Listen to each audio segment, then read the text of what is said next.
আপনি জানেন 54 বছর রাডার সিস্টেম আমাদের আকাশ সীমা যে বিমান ব্যবহার করে, এই বিমান ব্যবহার করে প্রত্যেকটা বিমানে $500 করে টাকা দিতে হয় যার আকাশ সীমা ব্যবহার করে। এতদিন 54 বছর আকাশ সীমার আমাদের আকাশের উপরে দিয়ে বিমান যায়, এটা রেজিস্ট্রেশন হতো দিল্লিতে।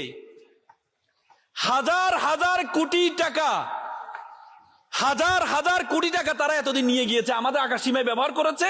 অথচ প্রত্যেকটা বিমান $500 করে দিতে হয় আকাশ সীমায় ব্যবহারে। সব টাকা এতদিন ইন্ডিয়া নিয়েছে। নতুন বাংলাদেশ আসার পরে রাডার সিস্টেম আমরা চালু করে এখন প্রত্যেকটা টাকা এখন আমরা গ্রহণ করি। এজন্য তাদের মন খারাপ, এজন্য তাদের মন খারাপ। এজন্য আমাদের দেশকে, আপনারা জানেন এর আগে আইসিসির প্রধান ছিল আমাদের বাংলাদেশের একজন আওয়ামী আমলে, যিনি মেবি অর্থমন্ত্রী ছিল, লোটাস কামাল। আইসিসির প্রধান, বাট বিশ্বকাপের ট্রফি নিয়ম অনুযায়ী আইসিসি প্রধান দেওয়ার কথা, কিন্তু ওনাকে দিতে দেয় নাই।